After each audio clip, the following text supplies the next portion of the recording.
drop until its color disappears. I am going to add HCl drop by drop until the pink color disappears.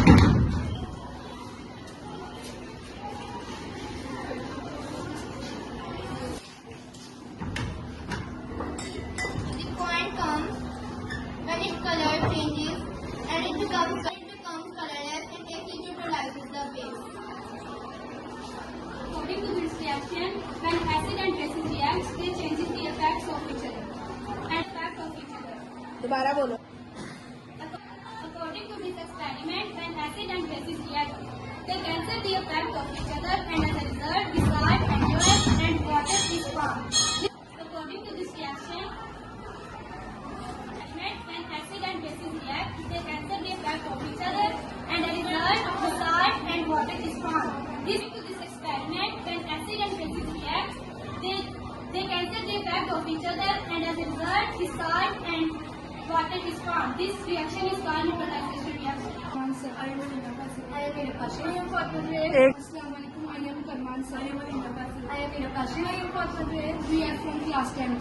As you know that the previous students of 7th standard tell about the concept of acids and bases, while 8th standard tell about the sequence of acids and bases, while 9th standard tell about the acids and bases react to form salt and water. It is also called a neutralization reaction. Now we discuss about the applications of acids and bases in our real life. In our real life, acids in the form of acid rain can be harmful for our buildings and structures. The previous students of 7th standard tell about the concept of acids and bases, while 8th standard tell about the sequence of acids and bases, and 9th standard tell about the acids and bases react to form salt and water. It is also called a neutralization reaction. Now we discuss about the applications of acids and bases in our real life.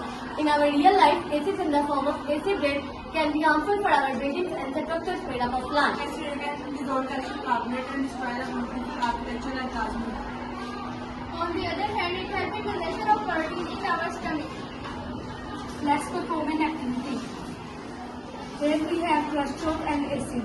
Now we add plus chalk in acid. The bubbles are coming from it. It is carbon dioxide escaping from it. Since it is programmed and acid react with limestone, it affects the structures.